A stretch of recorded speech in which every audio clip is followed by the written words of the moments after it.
그 사람이 곧 나와 자리를 들고 걸어가니라. 이날은 안식일이니 유대인들이 병 나은 사람에게 이르되 안식일인데 내가 자리를 들고 가는 것이 옳지 아니하니라. 대답하되 나를 낫게 한 그가 자리를 들고 걸어가라 하더라 하니 그들이 묻되 너에게 자리를 들고 걸어가라 한 사람이 누구냐 하되 고침을 받은 사람은 그가 누구인지 알지 못하니 이는 거기 사람이 많으므로 예수께서 이미 피하셨음이라. 그 후에 예수께서 성전에서 그 사람을 만나 이르시되 보라 내가 나았으니 더 심한 것이 생기지 않게 다시는 죄를 범하지 말라 하시니 그 사람이 유대인들에게 가서 자기를 고치신 이는 예수라 하니라. 그러므로 안식일에 이러한 일을 행하신다 하여 유대인들이 예수를 박해하게 된지라. 예수께서 그들에게 이르시되 내 아버지께서 이제까지 일하시니 나도 일한다 하시매 유대인들이 이로 말미암아 더욱 예수를 죽이고자 하니 이는 안식일을 범할 뿐만 아니라 하나님을 자기의 친아버지라 하여 자기를 하나님과 동등으로 삼으심이로라. 아멘. 아멘. 할렐루야. 한 주간 잘 지내셨습니까? 잘 지냈는지 못 지냈는지 한번 얼굴을 또 살펴봐야죠. 앞뒤 좌우에 계신 분들 서로 인사합시다. 다시 만나서 반갑습니다. 처음 뵌 분도 계시고 또 출산 후에 또 오랜만에 나오는 박기욱 집사님도 또 보이고 또 빈자리들도 보이고 다들 모두 잘 지내셨죠?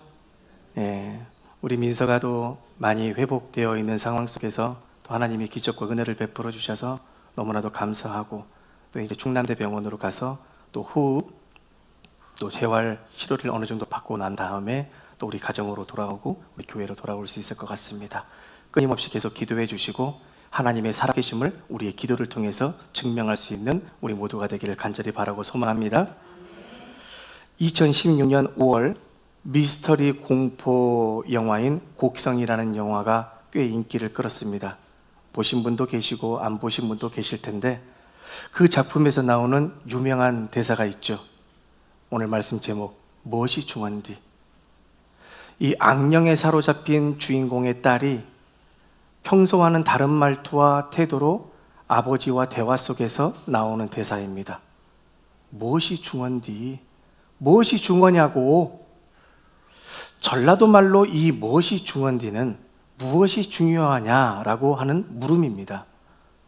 우리는 살아가면서 끊임없이 선택을 하고 판단을 하고 결정을 내립니다.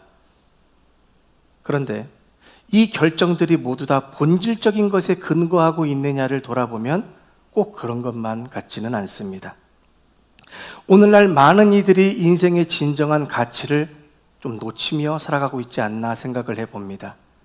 우리 자녀들을 생각을 할 때도 자녀들의 인성과 믿음보다는 사실 성적과 입시에 더 중요도를 갖고 있고 또한 성공과 정직한 삶보다는 성공과 경쟁에서 이기는 것을 우리가 더 우선순위 삼을 때가 많습니다. 교회 안에서도 그런 모습을 볼 수가 있죠. 우리의 예배의 중심은 하나님이셔야 되고 이 시간 다른 것을 보는 것이 아니라 하나님을 볼 수 있어야 되는데 그런 하나님을 보기보다는 우리는 맡겨진 교회 일들에 중요도를 두고 있을 때가 있고 어떠한 프로그램들에 마음을 두고 있을 때가 있고 때로는 예배 출석하는 데에 의의를 두고 있으며 누가 나왔는지 안 나왔는지 그 숫자에 연연할 때도 있습니다. 이처럼 우리는 중요한 것을 놓치고 덜 중요한 것을 우리가 몰두하며 살아갈 때가 늘 있는데 우리는 오늘 본문 말씀 속에 등장하는 38년 된 병자와 또한 유대인들과 그리고 예수님의 시선을 통해서 무엇이 진짜 중요한지를 우리가 한번 알아보고자 합니다. 우리 모두 말씀을 깨달을 수 있는 지혜와 은혜가 주어지기를 간절히 바라고 소망합니다. 예수님은 38년 된 병자에게 다가가 네가 낫고자 하느냐 물으셨습니다. 그 병자는 물이 움직일 때 자신을 넣어줄 사람이 없다는 절망적 한계를 이야기합니다. 예수님은 그런 그에게 일어나 내 자리를 들고 걸어가라 말씀하셨죠. 말씀대로 행한 그 병자는 그 즉시 나음을 입어 자리를 들고 걸어갔으며 그날은 안식일이었습니다. 그때 유대인들이 고침받은 그 병자에게 다가가 말합니다. 안식일인데 네가 네 자리를 들고 걸어가는 것이 마땅치 않다. 병자는 자신을 고쳐준 이가 그렇게 하라고 해서 했다라고 대답할 뿐입니다. 유대인들은 누가 그렇게 하라고 하던 그 사람이 누구냐 물었으나 이 병자는 예수님이신 줄 몰랐습니다. 그 후에 예수님은 성전에서 그 병자를 다시 만나 말씀하셨습니다.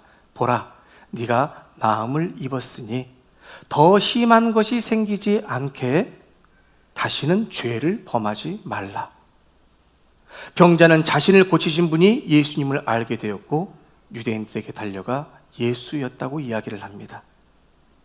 그래서 유대인들은 안식일에 이런 일을 행하게 한 장본인인 예수를 핍박하기 시작하고 그 예수님과의 논쟁 속에서 내 아버지께서 일하시니 나도 일한다라고 하신 그 예수님의 발언 때문에 바로 신성모독으로 간주가 되어 핍박을 넘어 이제는 예수님을 죽이고자까지 하는 내용의 말씀이 바로 오늘 요한복음 5장 1절에서 18절 전체의 내용입니다.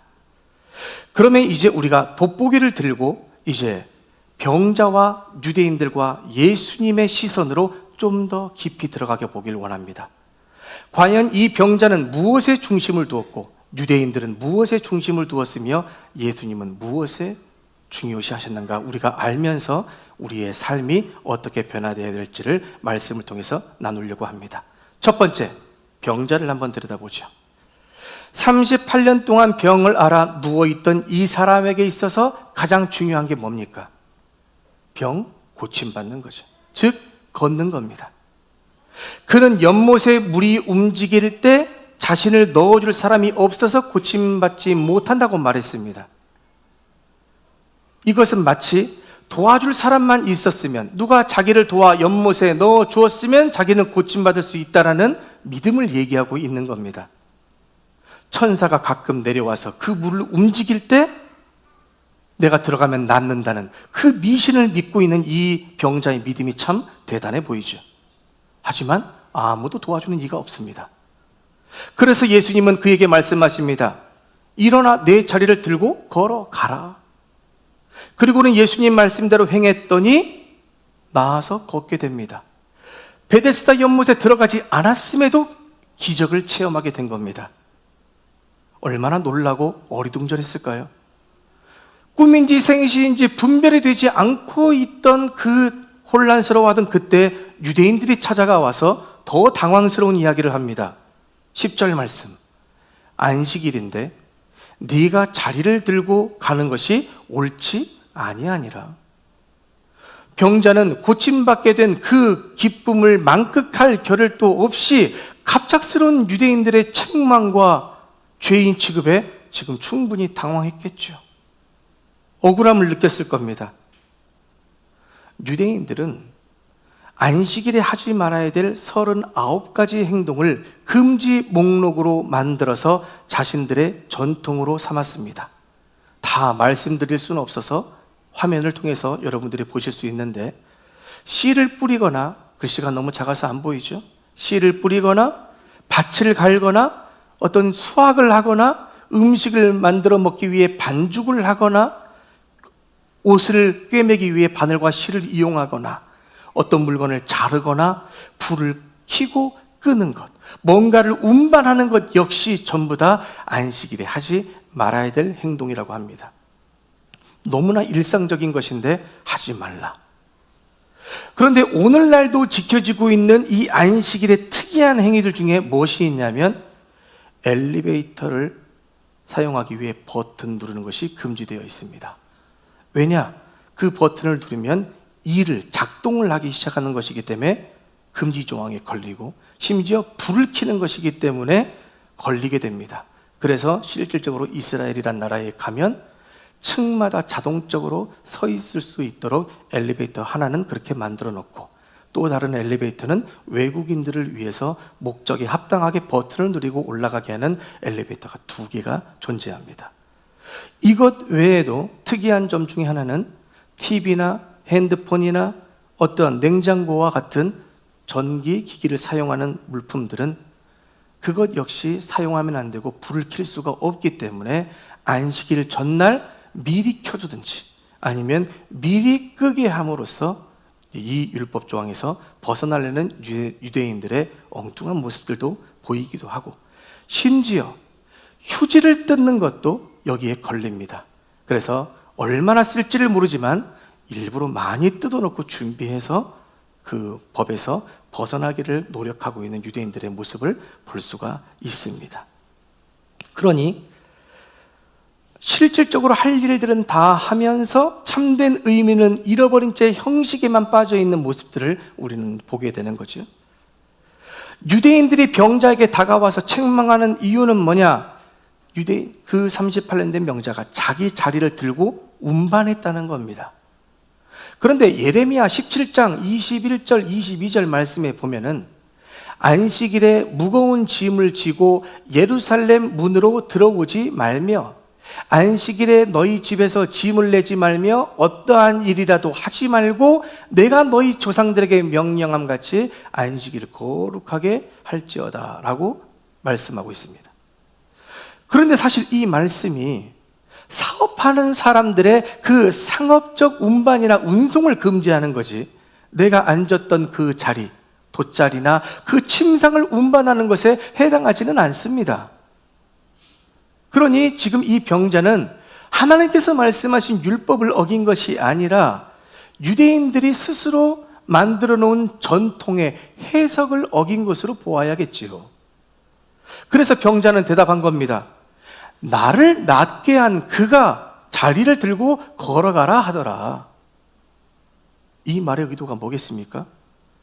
이 병자는 단순한 정보를 이야기하는 것이 아니라 내 행동에 대한 책임을 회피하고 예수님께 지금 그 책임을 전가하는 태도로 해석될 수가 있습니다. 그가 직접적인 고발은 하려고 하지 않았다 할지라도 예수님께 그 책임을 전가하는 태도로 해석될 이유는 뭐냐? 지금 인간적 자연스러운 회피 본능이 있기 때문에 죄된 인간의 본성의 모습을 그대로 보여주고 있는 것인데, 그 이유가 뭐냐면 예수님께서 그 병자를 고치신 이후에 나중에 성전에서 그 병자를 다시 만납니다. 그리고 예수님께서 14절 말씀을 통해서 병자에게 이야기하시죠. 보라, 네가 나았으니 더 심한 것이 생기지 않게 다시는 죄를 범하지 말라. 이것은 단순히 도덕적으로 앞으로 죄를 짓지 말고 올바르게 살으라는 말씀만 하는 것이 아닙니다. 이 말씀에는 네가 은혜를 입었으면 그 은혜의 기초 위에 서서 그에 합당한 회개와 책임을 가져야 한다. 이것을 이야기해 주는 겁니다.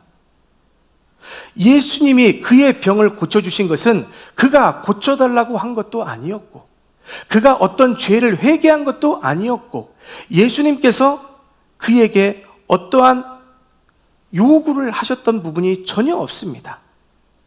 그럼에도 불구하고 예수님께서는 먼저 그에게 은혜를 베풀어 주신 것이죠. 네가 낫기를 원하느냐? 그런데 그 병자는 분명 나를 넣어주는 사람이 없어 할 수 없다는 부정적인 대답을 했음에도 불구하고 예수님은 그 병자를 은혜로 낫게 해 주셨죠. 그런데 그런 그가 어떻게 행동을 합니까? 성전에서 만난 예수님을, 그분이 예수님이셨구나 알게 됨과 동시에 유대인들에게 달려갑니다. 그 사람이 예수였다. 굳이 예수님을 말할 필요가 있었을까요? 38년 동안 나를 올가매었던 그 병으로부터 구원하신 분이 예수님인데, 감사해야 될 분인데, 어떻게 그 은혜를 갚아야 될지 몰라서 발버둥 쳐야 될 그 사람에게 굳이 예수님을 말할 필요가 무엇이 있을까? 그렇게 38년 병을 안에서 나를 구원해 주신 그분이 유대인들의 손에서 나를 구원해 주시지는 못할까? 이런 생각은 전혀 해보지 못했을까요? 결국 지금 그 병자의 모습을 통해서 우리가 볼 수 있는 것은 예수님의 은혜에 대한 감사보다는 자신의 안위와 책임의 회피가 더 중요했다는 것을 이 병자를 통해서 보게 된다는 것이죠. 그러면 이번에는 우리가 이 유대인들을 주목해서 한번 보죠. 그들은 과연 무엇을 중요하게 여기는가? 오랜 질병으로부터 해병받게 된 이 병자에게 유대인들이 다가와서 책망을 했습니다. 10절 말씀. 오늘은 안식일이라 네가 자리를 들고 가는 것이 옳지 않다. 유대인들은 율법에 나오는 계명을 철저하게 지키려고 애를 썼습니다. 그것이 자신들이 하나님을 사랑한다는 방법임을 증명하는 방법이었기 때문에. 그러나 그들이 말했던 이 안식일 노동 금지는 하나님께서 제정하신 율법이 아닙니다. 그들이 만든 율법에 해석을 달아놓은 것일 뿐이죠. 그들은 회복의 기적보다 규칙 위반한 것을 더 중요하게 여기는 자들입니다. 생각해 보십시오. 38년 동안 힘들어하던 자가 나음받아서 기뻐하며 뛰고 있는 모습에 참 잘된 일이다. 너무너무 잘됐다. 진짜 하나님께서 은혜를 베풀어 주셨네 라고 이야기는 못할 망정 다가와서 하는 말이 뭐냐? 안식일에 네가 지금 그렇게 하는 행동은 잘못된 거야. 너는 법을 어겼어. 이렇게 이야기한다는 자체, 무엇에 중심을 두고 있는 겁니까? 그들은 온전히 본질을 생각하지 않고 비본질을 뒤바꿔버린 신학적 타락을 보여주고 있는 종교 지도자들의 모습을 보여주고 있는 겁니다. 그들은 하나님을 예배한다고 하면서 하나님의 아들을 거부하고 율법을 어겼다는 이유로 핍박하며 예수님을 제거하려고 합니다. 율법을 지킨다고는 하지만 그 율법의 참 주인이신 예수님을 알아보지 못하고 오히려 죽이려 들죠. 왜요? 예수님이 자기 자리를 위태롭게 하니까. 그들의 자리를 예수님이 다 빼앗아 가니까. 안식일은 쉼의 날입니다. 안식일은 하나님의 백성들이 한 주간 동안 세상에 파송되었다가 다시 돌아와서 말씀을 듣고 회개하며 잃어버린 하나님의 형상과 성품을 회복하는 시간입니다. 그런데 유대인들은 지금 그것을 오히려 판단과 정죄의 날로 바꿔버린 거 아닙니까? 그들은 스스로 하나님이 주신 율법을 맡은 자들이라고 이야기하면서 진정 무엇이 중요한지를 깨닫지 못하고 있는 형식주의에 빠져 있는 자들임을 우리가 말씀에서 볼 수 있다는 얘기죠. 그러면 이제 돋보기를 들고 예수님을 한번 바라봅시다. 예수님께서 이 병자에게 다가가신 것은 그 누구도 관심 갖고 있지 않을 때입니다. 왜냐? 그 자리에 있던 모든 병자들은 천사가 물을 움직여주기만을 기다리고 있었고 내가 가장 먼저 들어가야 한다는 자기중심적 사고 속에 있었기 때문에 아무도 남에게 관심이 없습니다. 그러한 시점에 예수님께서 38년 된 병자에게 다가가서 내가 낫고자 하느냐 물으셨습니다. 그 말씀대로 행했던 병자는 치유가 되었죠. 그러면 예수님은 그런 그에게 어떠한 조건도 묻지 않으셨고 신앙의 고백이나 회개의 표현도 요구하지 않으신 상태에서 한 가지만 물었던 겁니다. 네가 낫고자 하느냐? 예수님은 말씀으로 그의 병을 고치셨고 나중에 성전에서 그를 다시 만나 영적인 메시지를 14절 말씀을 통해서 선포한 것 아닙니까? 보라, 네가 나음을 입었지. 그러면 이제는 더 심한 것이 생기지 않도록 다시는 죄를 범해서는 안 되느니라. 이제는 예수님의 치유가 단지 육체적인 치유에서 멈춰지는 것이 아니라 바로 은혜 받은 이후 너는 하나님과의 관계 속에서 네 영혼을 하나님께 드릴 수 있어야 됨을 말씀하시는 겁니다. 단순히 우리의 육체적 질병이 아니라 우리 영혼을 구원을 원하셨던 것이죠.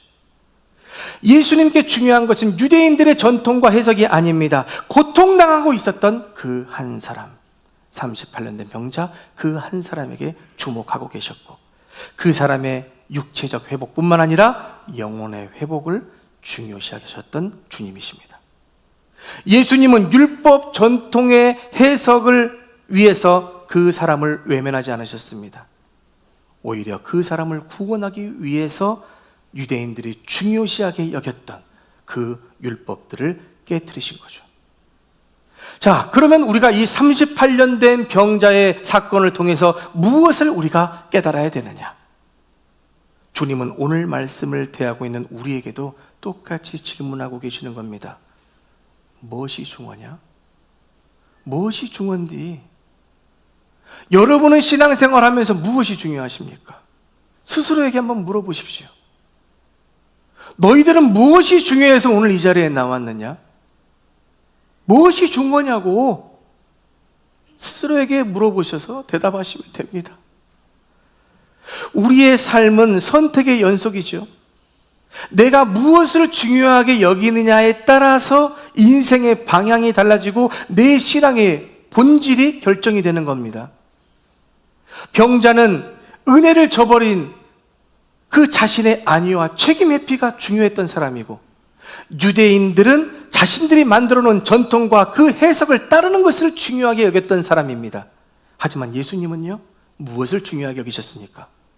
한 사람, 바로 오늘 이 자리에서 예배하는 그 한 사람, 그 한 사람이 당하고 있는 어려움, 고통, 아픔, 그가 짊어지고 있는 모든 짐들, 그것을 다 내게 맡겨라.